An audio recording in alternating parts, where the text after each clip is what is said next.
Hello, hello, hello. Welcome back to MIZ Central on the Lou Information Station. I'm Grant Salzman. He's Brendan Schaefer, and nothing's really happened lately, Brendan. Nothing's going on. Okay, Nothing's so new. You could stand to communicate a little bit, is the one thing I'll say. Is that Monday I did the show with Vic, because Vic's like, hey, Grant's not here. I'm like, oh, okay, Grant must be busy or something. And then I look on social media, and you're getting, eviscerated, the heart ripped out of your chest by the Barstool personalities. Mm-hmm. So, and then I think the reason your flight was delayed and you had to spend eternity in an airport this week is because you didn't even drop me a, hey, I'm doing this thing, by the way. Just no mention to Brendan. Brendan doesn't get to know. All good. I thought I told you, honestly. It was, can I be honest with you? The whole thing was a little like, I found out Monday. Kind of a whirlwind? So a week before it happened, I found out.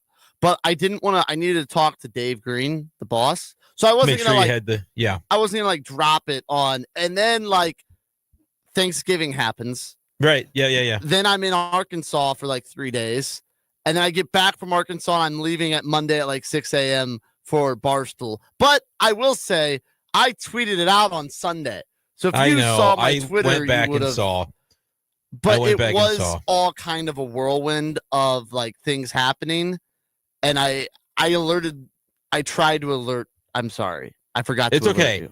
So, and we're going to talk a lot of Mizzou. Mizzou dropping the game in basketball last night at Notre Dame. Yeah. I still want to get with you on the Eli Drinkwitz stuff, on the football stuff. But I do have to. So the way that this worked, were you the first one out? What happened? So the competition is Monday through Friday, and 7 people get flown out. And if you win a job at Barstool. Yeah. So I'm glad. I'm glad you're still here, but obviously, that's a good, well-known company, and so you're trying to shoot your shot to get an opportunity there. But why were you the worst one? What happened? So it starts Monday. We get there, we're talking, we're hanging out. They have this podcast called The Yak, which is with Big Cat, KB, Mark Titus, some other personalities. One of their more popular shows constantly gets a daily show that gets 100,000 views. That's hard to do. So they have us each on for about 8 minutes, 10 minutes. Yeah. Talk, get to introduce ourselves. And everyone liked me. I thought they liked me. The chat liked me. So then they go and they spin a wheel with 7 names on it. They just spun it a bunch of times until you were the last 2 left. So they spin the wheel, 6 people left. Spin the wheel, doesn't land on me. So 5. it was literally just the wheel. It was literally just the wheel. And then Chea decided between the 2 of you, because that's how but they didn't. That's kind of weird. But that sucks, man. Yeah, they didn't tell us they were doing the wheel until right then. And they were going to just wheel until one person, which they've done in the past. But then as they were doing it, they were like, well, let's have the chat pick or someone pick with the final 2. Right. And, there was only one girl in the whole competition. Yeah, the wheel screwed you there. Surprised. I think if you're up against any other gentleman, if you were well regarded, you probably. And I will say this: not going to tell Barstool how to run their company, but probably a little bit of a questionable way to. I mean, that is just, and again, it's chaotic. That's kind of what their whole thing is all about. But if you have a really good candidate potentially, Grant, you obviously do a great job. I'm glad you're still here. But it's one of those things where it's if you have a great candidate for something and you're leaving up the very first elimination to a wheels decision, you may not have gotten to explore that candidate. So, and kind of questionable, but that's good for their content, I'm sure. It was good for content. And okay, so here's how I look at it. And we'll talk, but this is, I thought, entertaining, and we should discuss this for a little bit. So I thought I did well. I thought, and I don't want to name names. Everyone was great. Everyone was awesome. But I thought, after getting to field my competitors, I was like, oh, did you know any of these people coming in? Because I'm sure there were other Mizzou, I was the youngest one. Everyone else that was Mizzou was a little bit older than me. Okay. So they were all mid-late 20s. So I was by far the youngest. And I was like, okay, my thought going in was if I can just make it to day 2 or 3, get some clout, get some people liking me, get to experience cool things, fine. Could have been good for us. The thing is, though, I've gotten a lot of attention. I've gotten a lot more followers. I've gotten a lot of likes. So my one thing is, I think that will be the most viral moment of the whole 5 days. Oh, for sure. Yeah, him no doing that. So my thought was, okay, I got eliminated, but none of it was my doing. And that is the funniest, most viral thing that will happen. Okay. So the funny part about your wheel game of chances, though, so I get eliminated by the wheel. Last night, they threw 5 needles in a bucket. Basically, they laid hay on the ground, threw 5 needles in. The guy that doesn't find it is out. And KB, a guy on the show, because Big Cat originally on Monday was like, we're not messing around. We're not just hiring someone because they're goofy and a personality. We want to hire someone that will make good content, be good at their job. And then KB was like, wow, that's good. Well, our first 2 games are games of chances. Our first 2 games we're doing games of chance. Okay. So a gentleman was eliminated last night because he didn't find the needle in the haystack. Well, I'm not even going to follow it anymore because I just think you got done wrong. I think so too. But I will say, and I want to say this, everyone was very nice to me after. Everyone was, they told me that they liked me. It's unfortunate. Stay in touch. The nicest person to me was someone that blocked you on Twitter. No, I was going to ask if you got to Brandon Walker in the face for me.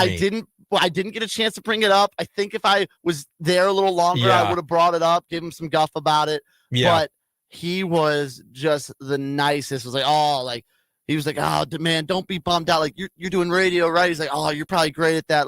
You're at a great spot. Don't worry about it. He was so nice. Reach out anytime you need to. I believe that, by the way. I believe that he's a nice guy. They all were so nice. I know they all play these also nice. Big Cat gave me a follow on Twitter. I think that I kind of have that now. If anyone gives me trouble about any sports takes or anything, you're in the orbit. Just keep doing good stuff. Big Cat follows me. Does he follow you?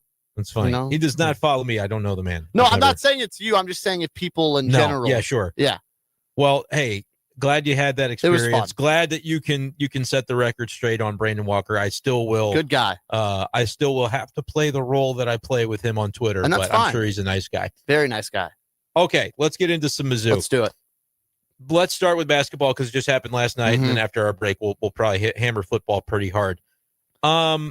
Exactly what I expected. I mean, it was exactly what I expected. I said on the big show in Columbia, 75-71, and if that Notre Dame kid would have missed the last free throw, I would have been exactly correct. You thought they were going to lose? Yes, I predicted openly, which all last year I never predict a Mizzou loss. I normally, especially football, I think they're going to go 12-0 in football and 32-0 in basketball every year. But I said, look, man, this team, it was the SEMO game where I said, I'm not going to let them emotionally wreck me this year. I can't. And now the one day that I'll say doesn't count for that statement is Sunday because I do want Kansas. I always want to beat Kansas and bragging rights too.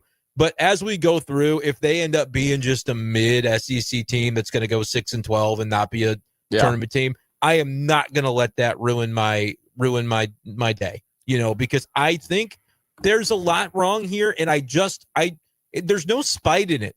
I always like to quote that from Death of a Salesman. There's no spite in it anymore. There's no spite in it anymore with me and Dennis Gates. Unbelievable recruiter. I just don't think he's a very good in-game coach. I don't think he is.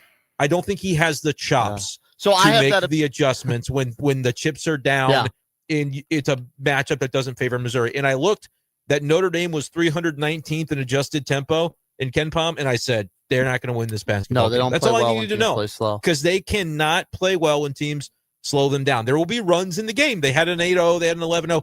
There'll be runs in the game that favor Missouri because they're so athletic and they're very capable offensively.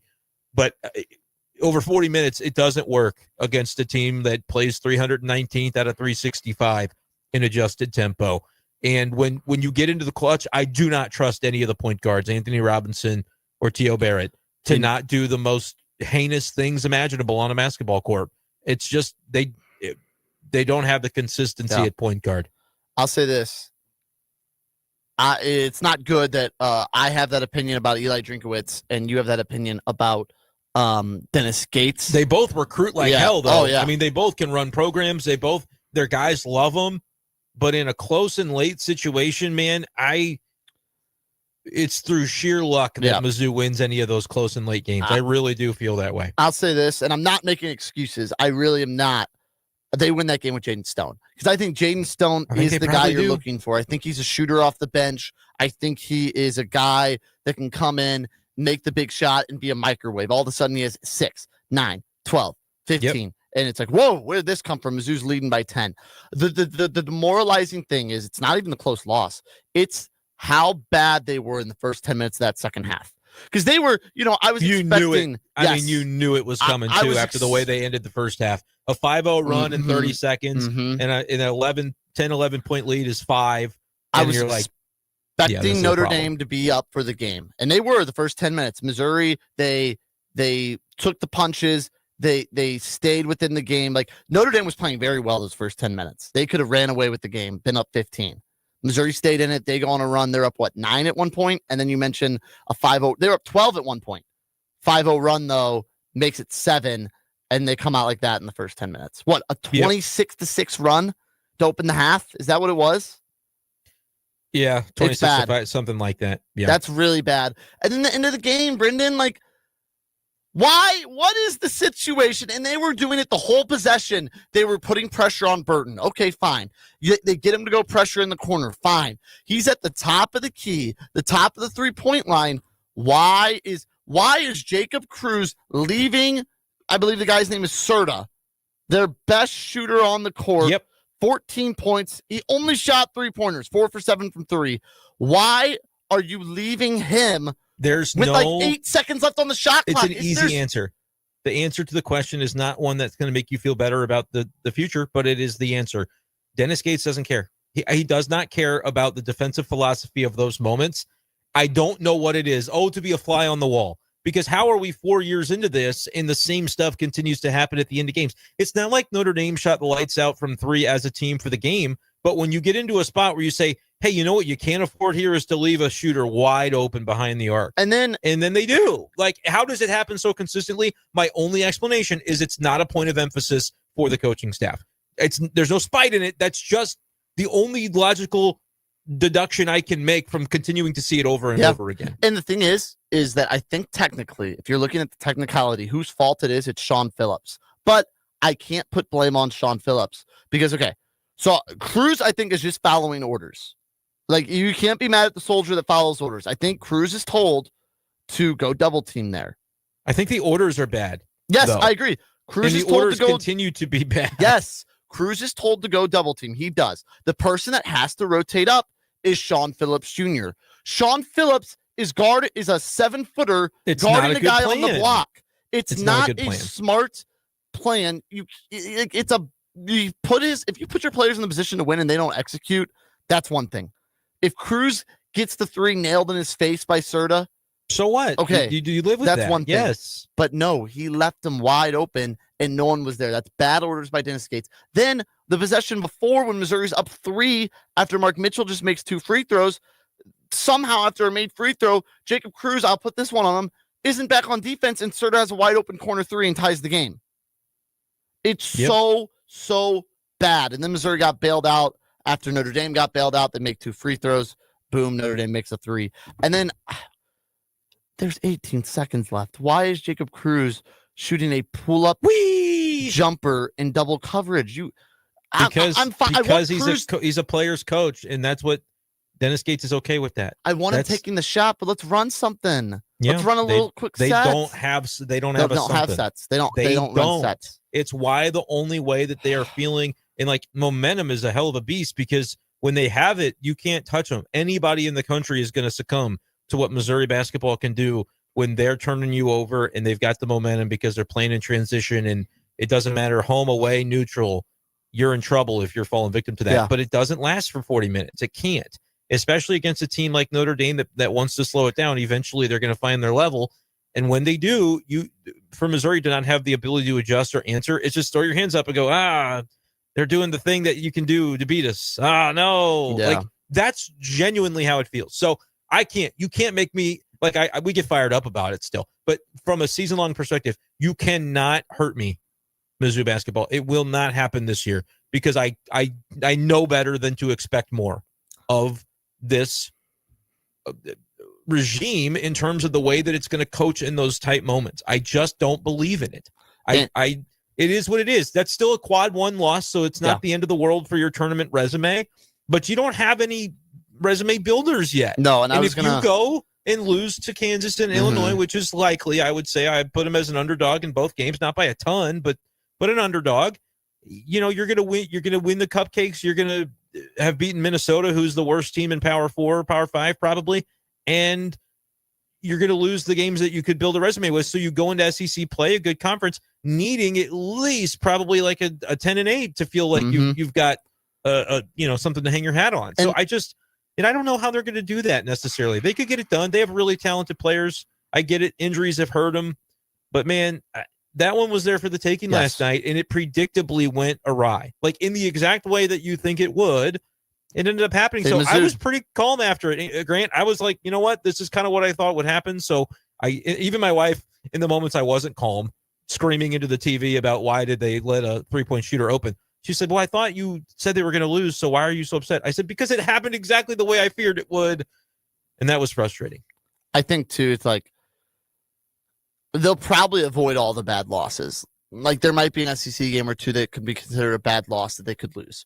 Like, Notre Dame is better than – it's not the same Notre Dame. This is maybe a fringe solid team. It's not a tournament team. It's not a tournament team. It'll be a quad 1 loss. I would be shocked if it's less than that because it's 75 in Ken Palm. But they're only 68. They were barely 75. If they had lost, they would be below 75 right now. Notre Dame is worse a quad 2 loss. Yes, but I'm going to say I would bet you now that it will end up as a quad 2. Because I just don't think Notre Dame is that great. Good quad 1 win. It'd be a nice quad 1 win. It'd be a nice quad 2 win. So that's what hurts. I think you needed something on the positive side of the ledger. Maybe you get Kansas and we're like, hey, there's one feather in your cap. Oh, if they beat Kansas, I would say I don't care if we would have lost to Notre Dame by 100. Well, I don't know about that, but Kansas is not some, they're not like top 10 Kansas especially this year. Especially if what's his name's 25 out. Kansas. Coleman? Yeah, and does the committee then, is it called a committee for basketball? Yeah, yes, the committee. I'm in football brain right now, which we got to talk about that too. Does the committee look at that and say, "Oh, your only non-conference win was against Kansas if they don't have their key player"? Brandon, who knows? The basketball committee doesn't remember December of. You're right, and they'll just look and say, "Okay, you beat Kansas. That's good." Yes. So yeah, big opportunity for sure. The loss didn't kill you yesterday, but a win would have been like if you're a fraudulent team, which I'm not saying they're a fraudulent team, but if you are, that would have been a way to cover it up for several more weeks.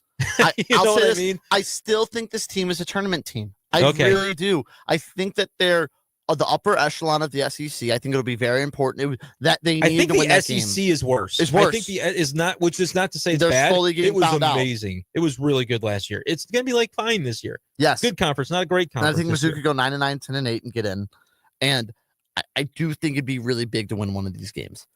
Yeah, you gotta get a rivalry game. And and I even said coming in, if you go and lose 2, I even said if you beat Notre Dame and lose the 2 rivalry games, fine. I would be disappointed in the individual losses to rivals, but I would look at the resume and say, you're in that like 30s to 40s probably as a team, and that's bubble, and you'll get the benefit of the doubt if you handle business well enough in the SEC. Yeah. Not getting Notre Dame though needs you to get one of the rivalry games, which is preferable. If you're going to tell me there's going to be 2 losses in the non-con, I would say, yeah, I'd like one of them to beat a Notre Dame because it's not a bad loss, and it means I get to at least celebrate a win over a rival. But I don't know that we're going to get that. We could easily see them drop the game to Kansas and to Illinois. I think the Kansas game is probably the most winnable. I agree. Illinois is probably a better team than Kansas. But Mizzou always plays Illinois close. Not always, but Mizzou plays Illinois close lately. Typically they do, yeah. Gosh, they should have won that game. I know, but I can't. I'm not doing it. I'm not even the moment after the game. And I'll admit, it's jurisdiction of legality now here in Missouri. I'm 0-1 all time. When Missouri was ahead, I said, boop, bet against him. I really did. It won $30-something on a $5 bet because I'm like, A, I have a boost on this game, and B, I do not trust it. And so what app were you I'm not using? ashamed to admit it. That was DraftKings. Might have been DraftKings. It was definitely DraftKings, Brendan. And if new users want to sign up for DraftKings, what do they have to use? I believe the STL Sports is the promo code. Yeah, bet 5, get 300 for new users. But they have a great promo. I do work for a lot of different places, so I had to think about it for a second. They have a great promo. They got on Sunday. You just bet $50 on the Chiefs to have 1 yard. Now, Grant, that doesn't sound responsible. 50 is a lot of money. Like, you should bet responsibly. $50 seems like a lot to risk, correct? No, because all the Chiefs have to do, do is have to get 1 yard, and you win $50. Oh. So you're going to win that $50. You're going to win the $50, and you can do whatever you want with it. It's a free $50 DraftKings is gifting you. You can cash it out. You can play with it. You can do whatever you want. Yep. It is a very good deal. The reason I joke like that and say, yeah, but Grant, that sounds like a lot, is because you do want people to be responsible. Normally I wouldn't personally, just me, I wouldn't be putting that amount on a single wager. But this isn't, it is a wager. They're getting people excited and saying, look, here you go. They did it last weekend. They're doing it again. Or last week, I should say. Monday was the Blues game that they had the one. They had to get one shot on goal, which with the Blues, maybe that was a little bit riskier. They scored in like a minute, though. Yeah, they did. Okay, so you know what? It all works out. You know what I accidentally did though? What'd you do? I put the $50 back on it, and then I was like, oh, maybe it didn't go through because I still had the thing there, and I put $50 more on it, but it did go through. So now I have a bet for the Chiefs to get 1 yard, $50 to win 50, and then $50 to win 25 cents, and I can't cash it out. Which is fine. Like, you'll get your money back. I'll get my money back. It's just like, it's a little I was walking annoying. through. I will say you're the second person I know that did that, because I was walking through. I told my sister about it, and I said, hey, here's what you need to do to sign up. And I was walking her through, and I said, look, it's this Chiefs thing. And she said, I don't know what happened. And I'm like, you might have cost yourself $50, but it ended up she did the wrong one first. She took the bonus off of it. Oh. And so I said, you may need to deposit $50 more to correct this issue. But it still didn't take away her bonus token to be able to. So yeah, she's in the same boat as you. You're the second person. And I swear when she did it, I thought I would never see another person do it again. And so the same guy that got eliminated by Barstool in the very first round of the contest, I think I was about 5 years too old to submit myself for that. Yeah. Well, there was a 40-year-old. There was a 40-year-old man was there. It really? He was a grandpa. Okay. He was an interesting cat. He's still in. I could have done it. I could have gotten out of here. Yeah, but you're a little more settled. I am settled. Do they make you move? I guess not. They make you move to Chicago. I think. Do they really? Which I don't really know. I see a loophole there, speaking that you're covering Missouri sports. So right. I think it's interesting, again, not to talk about their business model, but they want people around the main hub so that they can make content, but you're not covering any of it. You're not covering, like Grant's like, I went to sports journalism. It's like, I'm going to go cover a game and be there on the field, which again, those people do. They travel. Do that. Yes. Anyway, but it would have been cool. You're still going to be cool. I'm cool still.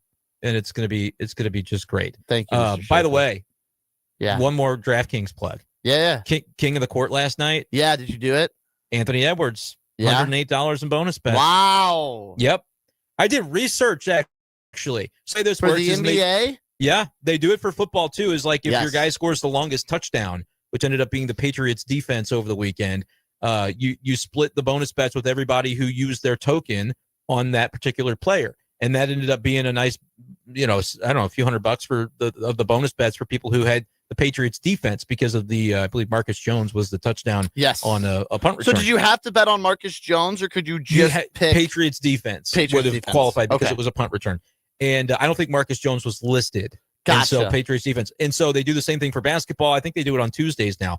And so I was even telling Joe and Rockio yesterday, after we did a Cardinals show, I said, guys, I was doing the research, and the matchup for Anthony Edwards is really good against the Pelicans. I'm going to do my $5 bet, and I'm going to do 7 3-pointers. I would have won like $35. Wow. He ended up with 6, so I actually lost my bet. I lost my $5. But you still won. You qualify for the bonus if you use the King of the Court token. So like what? And so I won 108 in the bonus bets with that. What if I liked like Anthony Edwards rebounds, and I took his rebounds and put the King of the Court? Would that have hit, or did I have to take points? They'll tell you which ones it's gotcha. Points, rebounds, assists, made 3-pointers, and points, I think, are the categories that you can use the token on. So anyway, something to think about too for next Tuesday. I know it's a Mizzou show, but with the DraftKings stuff coming to town, I was excited about that. Lost my $5, and we're doing a little contest with Joe, Rockio, and Thomas. You were gone, so I guess that's why you're not in on the contest this week. So I'm down $5 in that contest, but I'm like, hey guys, I still got my bonus bets. So maybe I'll get in on that. Other things, boosts that there are, if you're interested, 100% profit boost for the Detroit-Dallas game tomorrow night. You get, if you bet $20 in NBA bets, you get 3 months of League Pass on DraftKings, and they have a 50% boost all day today and 50% NBA boosts. A 30% college basketball, 30% hockey. And a partridge in a pear tree. There's a lot of stuff. There's a lot of stuff they're giving you. So check it out on DraftKings. Use code STL Sports. Got anything else? No, I thought you were going to do a commercial break. I was thinking about that. You're considering it? Yeah, I was considering it. Let's talk about drink. Let's talk about Mizzou. Let's talk about Ahmad Hardy being the best running back in college football. Yes, sir. Let's do all that and more. He's Brent Schaefer. I'm Grant Salzman. This is MIZ Central on the Loop Information Station.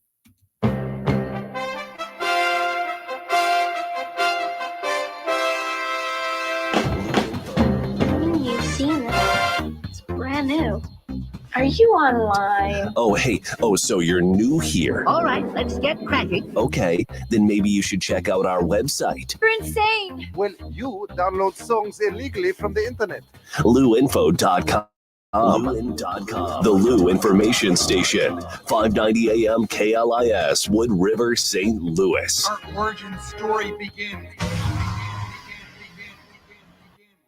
This is Mizzou wide receiver Kevin Coleman Jr. And I'm Mizzou linebacker Josiah Trotter. When we hit the field, we have each other's back. And off the field, we got James Carlton, State Farm covering us. Thanks, fellas. Nothing beats college football season and nothing beats saving money. Just by getting a quote from our office and mentioning Mizzou, we'll make a donation to support Mizzou's will to win push on your behalf. No strings attached. So you're supporting the team just by checking your rates. Doesn't get any easier than that. It's so easy. Check them out online at carltoninsurance.net. MIZ. ZOU.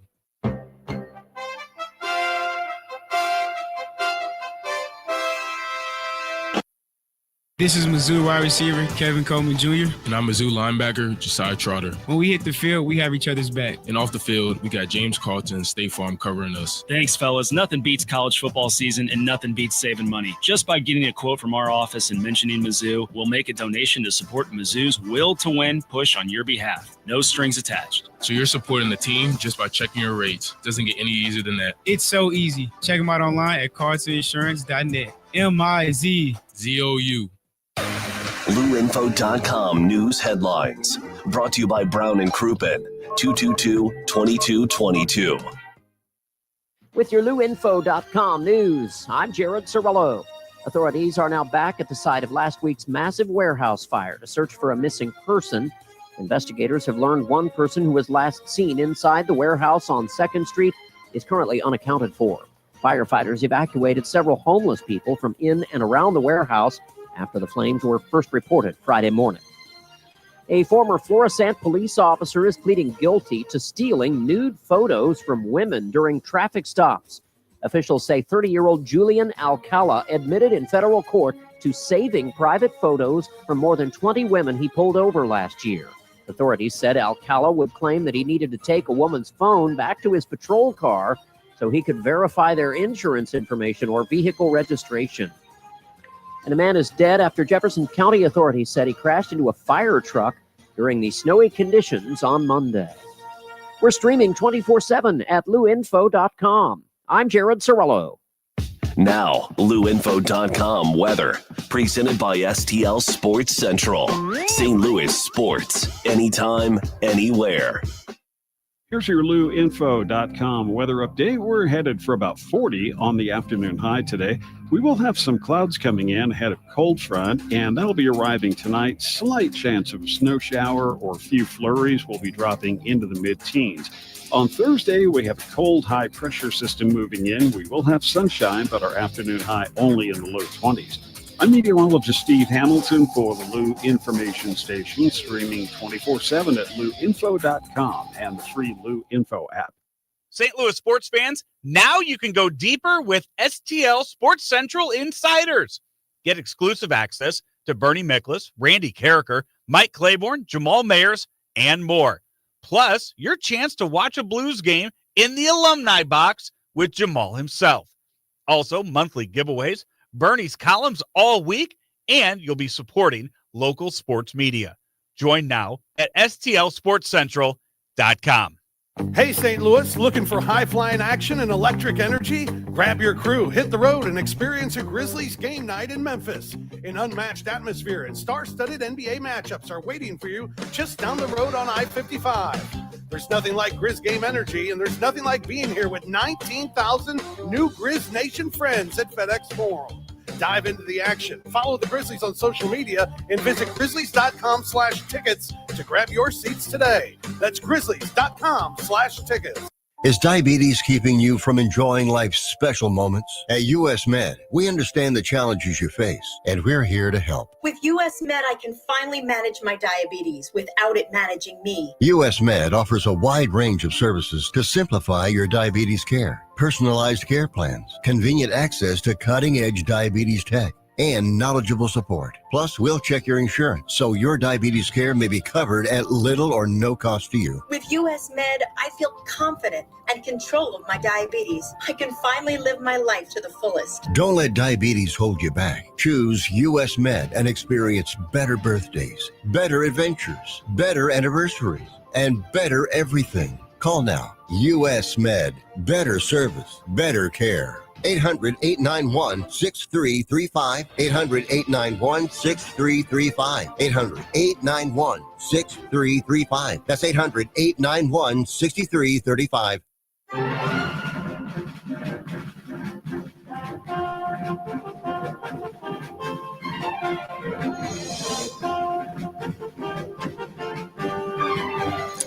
And we're back here on the Lou Information Station. I need to get something out of the way. That was my fault. Let's lock in, Salzman. Let's lock in. Broke things. The music wouldn't stop playing. I don't know what was going on. Oh, you spend one day in Chicago and you're like, I'm one too day good for this place. It felt like I was there for a month. Yeah. 45-minute flight turned into 21 hours. You deserve some of the things that you got while you were up there. You didn't deserve all of the things that you got while you're up there. Here's the question. Yeah. Does Eli Drinkwitz deserve $10.75 million or whatever he's making on an annual basis now? That was a question we got on my other show yesterday. And I think the market has dictated that he's worth it. Yeah. And I want him. Are you watching what could be happening if you were in the middle of a coaching carousel search right now? Are you seeing what's going on at Penn State? The crumble cookie. And this is not a shot at all. This isn't impressive. The Mormons have money, man. They have money that they want Mormons to got it like that, man. To the football. Hey, so what? To athletics, and the crumble cookie guy said, "Hey, so what is the crumble cookie? I don't even know what. I don't even know that." And this is from Liam Blutman, who I met at Barstool. Yeah, how is he? He seems like a super interesting guy who like knows ball like no business. I never really like. Stuff. It was one of those things I never really even like. A lot of them like I went up, shook their hands. All of a sudden, he was just there, and like we were just talking ball. Like didn't even ever tell him my name. Never. And he texted me too yesterday on Twitter. He reached out. Like I didn't even follow him on Twitter. And he reached out and like DM'd me and told me like reach out if you ever need me. So maybe we'll get him on sometime to talk some ball. He's been like on he's been on stuff, it. Like knowing intel and things like that. And he said, you can take my info for what you want. Some people would say, oh, how do you know he's a goofy guy? Yeah. I trust it, dude. I think this guy cares and knows about football and is following the stuff. And he was one of the first major people to say Ahmad Hardy was gonna be great this season. And I think that's when I followed him on Twitter. I was like, oh, this guy. Yeah. I think it was the same day that I did my Heisman bet for Hardy, which obviously he's not going to win, but yeah. Good value. Did you ever get a cash out on that? No, the way it works is you really have to have a candidate be like top 4, be near the top, and his odds demonstrably change for the better. Now, I do hold a Drake May MVP Drake ticket. May. $5 to win 500. He's currently the favorite over Stafford. What's that cash out like? I haven't looked. I don't know if they're offering it. They ought to be. I'll have to look at that later. So I will say that the Penn State stuff, the Crumble Cookie CEO tweeted something, and there's like a cryptic tweet. Like sometimes when you're on the sidelines, you need to know when you need to step in, and I need to step in. And then Blutman tweeted that he's talking about he's going to donate money to BYU to basically be able to keep their head coach. And then BYU fans sent Penn State a bunch of crumble cookies, which is hilarious. That is very funny. Now, just to tell him that, like, hey, this is the reason you're not getting our coach. Can I say something? I don't know. You can. That he would have been that great of a fit at Penn State. I don't know. He's a St. Louis guy. Is that correct? What's his last name again? Why can't I never remember? I don't know how to pronounce it. Sitake. Is that right? Sitake. Kalani Sitake. Yes. Okay. If that's how you pronounce it. That really rolls off the tongue. I like the name. Kalani Sitake. You are right. He is Tongan American, first Tongan head coach in Division I football history. He's from Tonga. Oh, I didn't know that. Went to high school in Kirkwood, Missouri, it says. Yes. I believe he grew up here. Okay. Yeah. So there you go. Anyway, yeah, I have no idea. I'm not like one to say a coach would or wouldn't be a fit at a place because I thought Drinkwitz would have been a great fit at Penn State. Like if people said, oh, he would stay in the South. Yeah, I guess maybe, but we're kind of not really the South, and he's a great fit here. Yeah. So sometimes I think that can be overblown. The fit is almost what you make it. You make the job what it is as the coach with the domineering personality to be able to come in and say, like, I'm confident in what I do. I'm not sold on Sitake. That's just me. I don't know why. I don't know anything about him. I couldn't have told you BYU's coach's name 3 weeks ago. So that's why I'm not going to pretend that I was all over understanding that this guy was, what his background was. I think it's also because I've thought since he's been there, 2016, really since BYU's been relevant, I've always thought they're frauds. So I think that's why. That's just the conference they usually are playing in though too. Like it's hard to be able to prove it in that conference because you're not, and they weren't in the Big 12 for the whole time either. When did they get to the Big 12? I don't know how many years ago that's been. He took over in 2016. Did they? So he was there before. Yeah, he's been there a long time. Hand up. I should have known that, but I just didn't. Yeah, I don't know. I don't really think about BYU. They joined the Big 12 in 2023. Where were they before? Like the American or something useless like that. I don't know. Were they in the Big 12? Or the Mountain West? Or the Mountain West, right? Still? I assume the Mountain West. Or were they independent? They might have been independent for a minute there after leaving the Mountain West. I don't know. But it's interesting, and it is so great that Missouri extended Eli Drinkwitz because you would not let's stay focused. Want to be no. You would not want to be doing this right now. So just to finish the thought, they were in the Mountain West from 1999 to 2011. Then they joined the WCC. So I think they were independent. They were independent for football. Yes. Yes. You would not be wanting to look for a coach right now because if Penn State doesn't have a coach, and Penn State is theoretically a higher totem pole than Missouri, and they don't have a coach right now. They have no recruits. They have 4 recruits. They have one of the bottom of the barrel recruiting classes. Now, obviously, if they get a coach in the transfer portal, they'll be fine. But Penn State is in the doldrums right now. Yeah, and I think their AD has messed this up thoroughly. Bad. Did you see someone apparently hacked his Twitter and was like, I did not see that. There was either a hack or somebody that made a viral tweet, made the profile exactly like his that said, I don't know who the F I'm hiring. It's pretty bad. Yeah, it's pretty funny. From the Mizzou perspective, you have your guy locked down. You're going to continue to attack the portal. You're going to continue to attack recruiting in whatever ways that you can. The continuity, I think, is important. You got questions for sure about exactly the way that this is going to go in terms of the quarterback position and what you want to do. Some of it may be your choice. Some of it may be, a player decides if the opportunity isn't going to be guaranteed to start, then maybe they want to go somewhere else.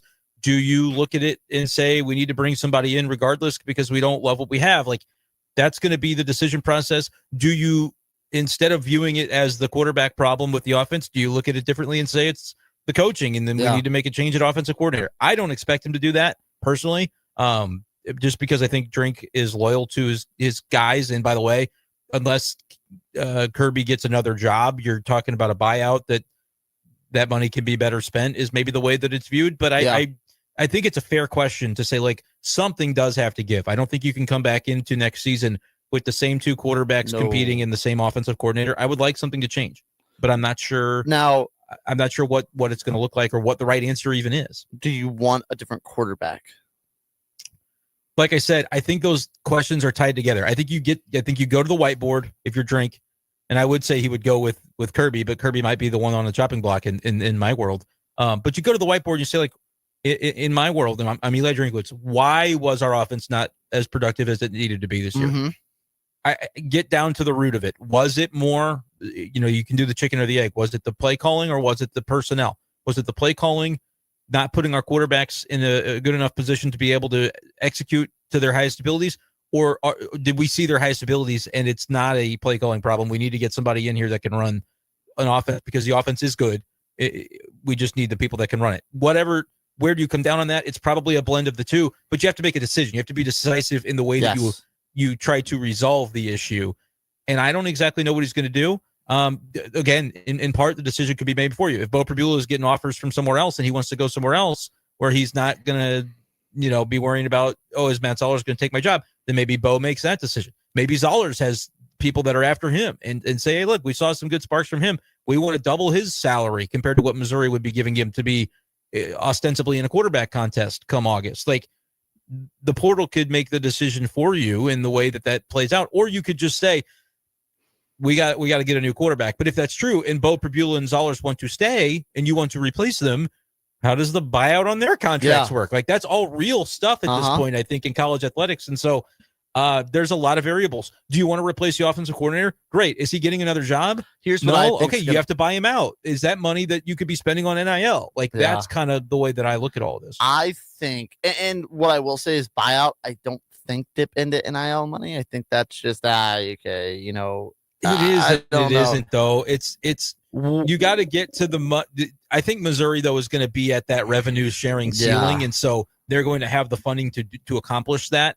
And so, to your point, but you can move. I imagine you can move the money around, about as effectively as you want to. But yes, you do raise a good point that those might be different pots of money. I think that we will see Kirby Moore take a different job. Because there's a lot of offensive coordinators leaving. Ole Miss needs an OC, probably. Oregon needs an OC. A lot of good teams with good offenses don't have an OC. So if you're Kirby Moore, you're thinking, okay, my ultimate goal is a head coach. Missouri, maybe I'm calling the right plays, but there's not a lot to work with. I'm not going to get a lot for my genius creativity when all we do is pound the rock. Okay, is this really the spot for me? We had some good years. I had 2 NFL receivers. Do I just want to look good to get that head coaching He's job? making great money. Well, he'll make great, but I'm saying he's going to make great money at Oregon or Ole Miss or wherever those places have to want to hire him as well. I agree. I think though he would be a candidate, and there's already grumblings and mumblings about him at Oregon. But do you think if you're Drink, you say, "Hey man, go for it. Go ahead and take a look." Like, no hard feelings. Like, and that's a weird line to walk because what if he goes and interviews and then doesn't get a job?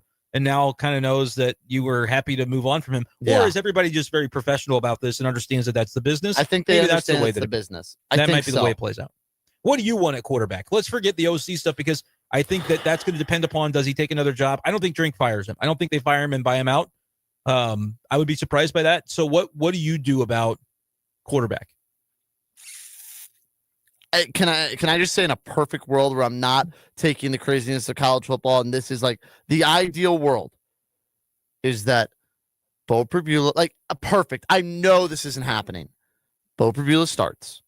He's your starter. He's good. He's healthy. You redshirt Matt Zollers. You get him for his extra year that he was supposed to have this year. You redshirt him, and then Bo graduates, and boom, Zollers is a redshirt sophomore. Exactly how you were hoping it would probably play out. And he's ready to play for 3 years. Just in reverse. Now, I am not naive enough. I know even if somehow they both stay, if Bo starts this year, Zollers is probably out next year because he's like, well, but Bo would be out of eligibility after next year, wouldn't he? Yeah, but I just think that I still don't think it would be a tall task to then keep Zollers after not playing him for a year because you probably would have broke a promise or two and maybe he's mad. Maybe. But it wouldn't be a hot commodity though, like if he didn't play. That's a good point. And by the way, the red shirt part of it, don't care. I don't need I don't need anybody to reserve a red shirt. I'm just saying, like it. That would you said ideally, in an ideal world. I'll say play them both next year. If one's hurt, the other one plays, whatever. I don't care about the red shirt. You would still have 2 years of Zollers if in that world, and that would still be enough for me if you believed in him. If there's a guy out there and 2 years left, Zollers would be enough in you if you believe him.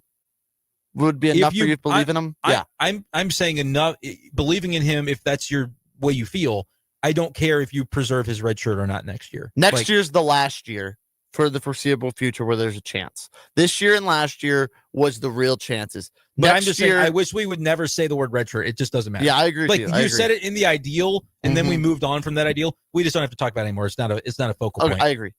But I'm saying that next year is the last chance for a couple of years that Missouri has to make a college football playoff. I want to see them go all in. And I know, but look at the schedule in 2027, 2028, 2029. It's hard. Yeah, I mean, anything can happen if you get the right quarterback. Anything can happen. So I don't know if they have the quarterback that's going to lead them to a college football playoff in 2027. I don't think they probably have that guy. So what my point is, if you're in the portal and there's a guy that you think you can get, go after him. You got to try. Get the best talent. If you think there's a guy in the portal more talented than Bo and Zollers, don't be like, we already have these guys. Go after him. We'll have to buy out Bo if he doesn't. You know what I mean? Like, who cares? You got to. Hopefully, Drink got the bump to the war chest that he needs for the resources on NIL we know to be able to break some hearts and promises. We know that Mizzou will get the defensive guys. We know they'll probably be fine defensively. Let me ask that, though. They're going to lose some guys for sure to the draft. Their offensive line is going to need it. If Caden Green goes, you lose both your tackles, you lose your center. Like, they're going to have the big boys. Yeah, but who are they? I don't know. You got to get them. You got to probably pay them. I would say there's an argument to be made that you put more into NIL for the O-line to replenish that than you do even like quarterback. Because your team's going to be built around Ahmad Hardy. Yes, and assuming he stays, right? That's the hope. I don't know for sure that you can keep Alubade if you don't have a better passing situation. Because if I'm him, I'm like, I want to catch the ball. I want to be that dude. I'm one of the best receivers in the country. I think he can be that. And so you got to make some decisions about what kind of offense you want to be. And if you want to be that dual offense, Bo Pribula could maybe develop into being that because he's a damn good runner. I mean, he's electric with the ball in his hands. But the other stuff is so far behind. He regressed from the South Carolina and Kansas era of the season. He regressed after that. So, and I think he was hurt. And that would be okay. If somebody would come out and report officially, he broke his hand. Because everybody's talking about what's the deal with the hand. There's message board rumors and nobody really. If that's what it was and that's something that just never did heal up and you had to play through it, then fine. But I don't even think a broken hand, like he missed multiple weeks with the ankle. So the hand should have been, you know what I mean? And he never looked worse throwing the ball than he did against Arkansas, which again was slippery in the rain. You could come up with all these reasons. But I don't know. Drink has to be decisive. I'll trust what he decides to do, assuming that they've given him the resources to be able to enact a plan. But I just don't want the status quo. I want them to make decisions on how to really go for this because, to your point, next year's their best last crack at it with a manageable enough schedule. I would love if they went almost to what Utah runs. They have a speedy, nice quarterback who can throw the deep ball from time to time. Let's run the ball up the middle. I love the outside zone stuff, but let's just be a power team that can run the ball up the middle and break things through the middle. Offensive line to do that, though. I agree with you. And I'd be fine if they put the war chest on the O-line. And then all of a sudden, we'll hit you with the play action. And Alubade is going to be open downfield, and we're throwing up, and he's going to catch it. Like a little bit more. I want more of an identity this next coming season. This season, there's an identity of running the ball, but it never felt like it fully formed. They would go away from it too much. I want there to be an identity. We knew what the identity was of that 2023 team. They had that identity against teams that they could run on more easily. Like the great run defenses, they were like, we're going to try it, but it's not going to be. And then the reason that identity couldn't stick in those games, they would get behind on the scoreboard. And then you have to throw to catch it. That's why the coaching decision, kicking the field goal instead of going for it against Oklahoma, colored the vision of the remainder of that game because now you're behind. Yes. You have to start throwing, and it's not what you're equipped to do. And so I think they were close, man. I really do. And I by the way, and I didn't get to talk to you Monday about it, but love that they beat Arkansas. Love it. It was ugly. Hit the win total. But you hit the win total. It was perfect timing for me because I was out of state when I placed some bets in the summer, and then Missouri legalizes, and boom, I've got my little bankroll to play with. There you go. I'm very glad that they won. 8-4 is a solid season. Yes. I said B- on the grade. I said C+. Okay, and like that's 6 of one, half a dozen of the other. I feel like it was a solid enough season. The only reason it's lower is because it was possible to do more. Yes. And we can identify and distill it down to that the weirdness of the offense and the special teams being the reason that you didn't get more. but still a good team. And I think a lot of good pieces should be projected to come back, and it's time for Drink to go to work and build that roster back up. He said this was the most talented team he's ever had at Missouri. I think in a lot of ways it was. It's just not at the quarterback position or at the kicker position. And so beyond that, and really wide receivers too. If you give this to, Luke Bidet, but like Coleman, I think Coleman was not bad. He wasn't. No. He wasn't a difference maker. Speedy Johnson's probably going to transfer. That sucks. Well, it doesn't. It doesn't. It's like if you're not going to use 3 elite wide receivers, maybe you don't need that many. Maybe you should let a freshman try it and spend the money elsewhere, right? Because you're going to have to pay Speedy Johnson to keep him. All these guys you got to pay. I hope he stays. Yeah. But it's just one of those things that you have to kind of realize where you're at and make some tough decisions about your roster. But I think it was a very talented team. If you put Mevis and Brady Cook on this team, I think we're talking about a playoff game. Rocky is queuing you out, Brendan Schaefer. I'm so excited about Mizzou. I'm We'll talk more Friday, 10 o'clock. All right. Up Be next, here Friday. It's Charlie Tune in the Posse. Rocky is cackling in the corner. Thank you for listening. Listen up, fellow timeshare owners. If you're a timeshare owner and you want out at all costs, you're done.